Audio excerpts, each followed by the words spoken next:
What's going on, guys? Welcome back to another video of Me, My Old Man, in a Movie. I'm Gannon, this is my dad, Ryan, and today we're going to be reviewing M3gan 2.0.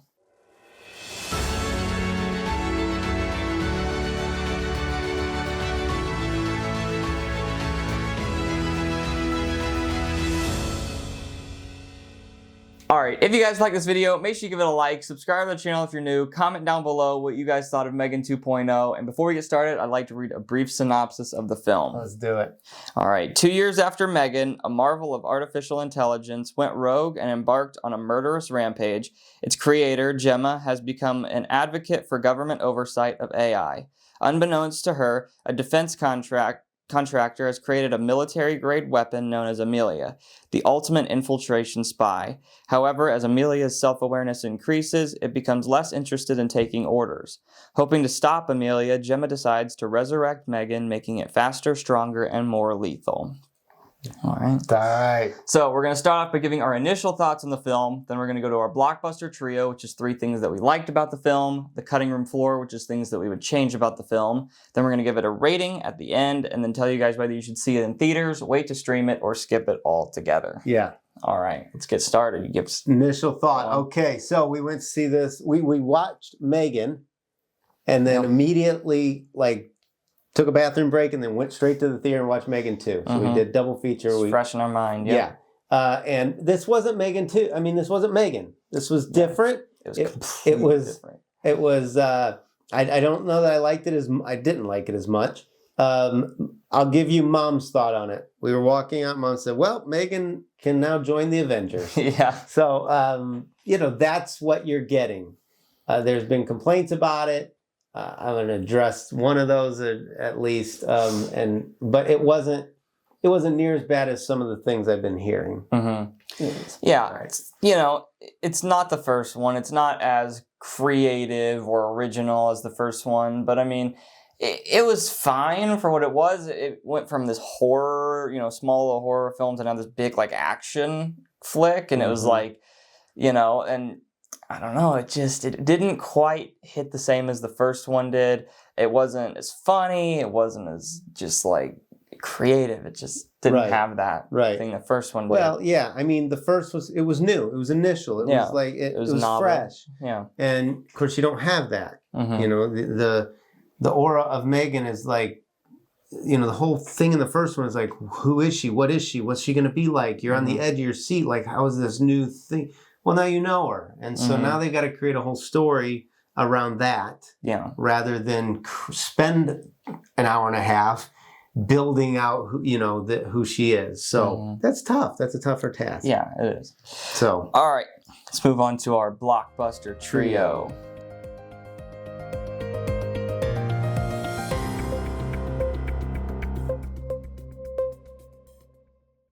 All right, you can kick us off. All right, I would like to say at the beginning of that, I think there's some great conversation starters out of this.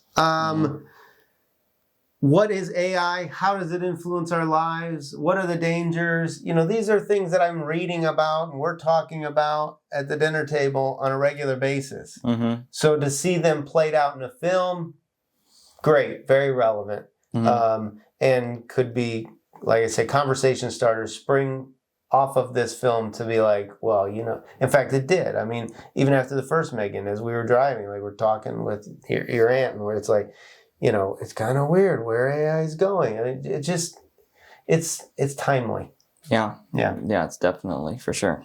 All right, so the first thing I had was Neuralink. Is all I could think about. Yeah. There was this device they used in the film, and it's essentially this thing. It's basically Neuralink, with Elon Musk's Neuralink. That you kind of the same name, right? Is it Neuralink? Is Elon Musk call it Neuralink? Yeah, they didn't call it Neuralink. I just put Neuralink. Oh, they didn't? No, I just called it Neuralink because it was like that. No. I thought they called it that in the movie. No, but it was very similar to it, where they put the thing in your head and it kind of read your thoughts. I mean, it kind of picks up your impulses and there's a point at which she's got in her head and M3gan's kind of talking to her and stuff. It's really creative. That part's very creative and very funny. Yeah. And they played up for comedy, and so I enjoyed that. Yeah. All right, Blockbuster 2. Act 3. I just thought the movie kind of flipped at one point when they're going into this facility. Mom again, as we were talking on the back end, she's like, she named the exact same moment as me as to when it changed for her. And it became a better movie. Up until that point, I was like, I mean, it's, and then when it hit to that point, and from that point forward, it was everything I was hoping it was going to be. Not everything. More of what I was hoping it would be. Yeah. More comedy, more, M3gan being M3gan, and it just missed a little bit more on the front end, but by Act 3 it was like, okay, they're going now. Here we go. And it really got more engaging at that point. Yeah. So I actually had it as my third thing. I had the second half. So I'll move that up because it kind of about what you said. There was a certain point in the film that afterwards it just got so much better, and I would label it as the second half of the film. The first half missed quite a bit, and the second half was like, okay, we're getting back to that. Yeah, for sure. I put third thing. So there's a scene where she sings, okay, which she did in the first movie. I watched John Campia's review of this. He went off on this film, ranting about how terrible it was and don't waste your time. And one of the things he critiqued was this song that she sings. And I was thinking when he said it, I was like, well, what's the big deal? She sang in the first movie. So I was kind of waiting for it. And she does. And it's different, but it's funny. Like, it was like, I got the biggest laugh out of that because of how she interacted with the other characters during it. I was like, this is hilarious. So, look, this is the deal with films. It's very subjective. There's no objectivity with films. You can't be like, film is terrible, film is good. Like, it's so subjective in what the audience member brings into it. And so, for me, it worked fine. I was glad that my expectations came down before I went into it. That sometimes can help kind of revive a movie for you. And so it was good. But that particular scene with the song, I wanted to mention that because it was one that got particular critique. And I was like, it was fine. It was good. I did like it. I liked it. Fine. All right. So the third thing that I had was the fight sequences. So nearing the end of the film, you have like robot on robot fight sequence. And I thought that it was very, some people critique the shaky camera. I had seen before, but I actually liked the shaky camera and how they kind of filmed that. Thought it kind of fit with the mood and the vibe of the film. And I liked how it was just very quick hand-to-hand combat between the two robots. And I thought that was really cool. So I enjoyed that. Yeah, for sure. All right. So, moving on to the cutting room floor.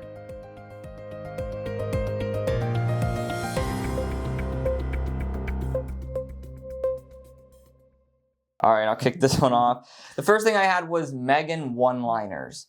So in the first film, it felt like almost every single line that M3gan had in the first film was just like, what is happening? Right? Like, there was just so much shock value in everything that she said in the first film, and a lot of personality that she brought in with the one-liners and stuff. And I felt like in this film, it wasn't quite the same. Like, there wasn't as many of those. There were still a couple, but it just wasn't quite the same. Right. No, for sure. Agreed. Yeah, I don't think the writing was on the same level with this one. I put the humor. I mentioned the laughing at the songs part. I found, like, especially on the front end, like, there's so much of this movie that I was like, we're just sitting here, like, I haven't laughed once. And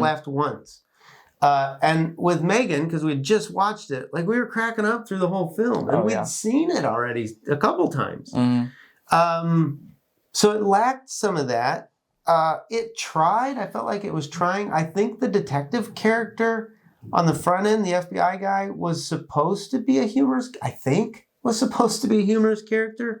I kind of took him as the Ronnie Chang character, her boss in the first film, that he was trying to fill that role. Yeah, but it wasn't the same. And so I thought it would have been great had they if that's what they're going for, that they would have casted somebody that was like a known comedian who could have pulled that off. Because look, even in the first film, it opened with the death of the girl's parents, right? Like, it doesn't get any less funny than that, but it quickly became this funny movie. And this one, like, just even though you came in with the expectation of I'm gonna laugh, you couldn't find moments to laugh. Yeah. And so I just wish they would have swapped out some of that stuff with some more humorous. I think they tried. They did try. Think they tried. They tried, and it hit occasionally. There are moments that were funny. It took a while to get going. Yeah. And sometimes with sequels you have that. It's almost like you're reassembling the cast, and there's so much screen given to reassembling the cast and kind of catching up to where everybody is, that you don't take care of the things that made it what it was in the first one. So, all right. The second thing that I had was more comedy. That's what I had. It was basically the same as yours, just more comedy. There needed to be more of that, of the first one, so I won't harp on that one too much because you just said a lot of it. So yeah. That's all I got. Look, I mean, it was a fine film. It wasn't great. I wish it had been better, but it worked. It was fine. It was good enough to where I'm like, okay, I could see them doing a sequel and me getting excited for a sequel, M3gan 3.0. Yeah, and I think I mentioned this in the car, but I think they'll learn from this one and the critiques maybe from it, and kind of maybe try to get back to something. Maybe, I don't know. Yeah. I don't know. Who knows where to go from here? But I'm sure they'll keep building. I'm sure they will. Yeah. So the last thing that I had, I've got one more thing, and that is horror. I said I wish I wish it stuck to the horror roots of the original. It did kind of go action crazy, and while I did enjoy that, and I think that it was somewhat of a smart decision to go action, I wish that there was more of that horror in the film, and that it kind of pulled its roots from the original a bit more. It just felt like two completely different films. She was more diabolical in the first. Like there was kind of this like when she kills the dog, and when she kills, you're like, oh my goodness, what is she doing? Yeah. But again, those are the things that's hard to reproduce because you've already played that card. You know what M3gan is now. You know, so you can't it's hard to create more shock value with M3gan when you've already made her without it then going too far. So I don't know that they could have went another direction. It would have been hard to do anything more than what they did. Turn her into an action figure. Yeah. I don't know. All right. So let's move on to the rating. What are we going to do for M3gan? We said motherboards? Yeah, you said motherboards. We can go with that. Computer chips or something like that. Computer chips. Computer chips. All right. I gave this film 7.5 computer chips. I'm going to go 7 computer chips. It was fine. It was good. It was decent. I could have done... I'm borderline 6.5, but I'll stick with 7. All right. So if you guys like this video, make sure you give it a like. Where are you gonna see this film? Oh yeah, I totally forgot about that. Only been doing this for 200 videos. Yeah. All right, so I would say wait to stream this. Yeah. I think if you're a fan of the first one, wait to stream this. I don't think there's a need to rush out to the theater to see it. Yeah. But I also wouldn't skip it. I think it's worth watching if it's free. If you have a streaming service if you want to keep up with the M3gan franchise, watch it. Otherwise, I could pass on this. Yeah, and I think I know exactly what they should do for a M3gan 3.0. It should be M3gan versus Chucky. Okay, that's what they should do. M3gan versus Chucky. Oh, 100%. That'd be the event of the year.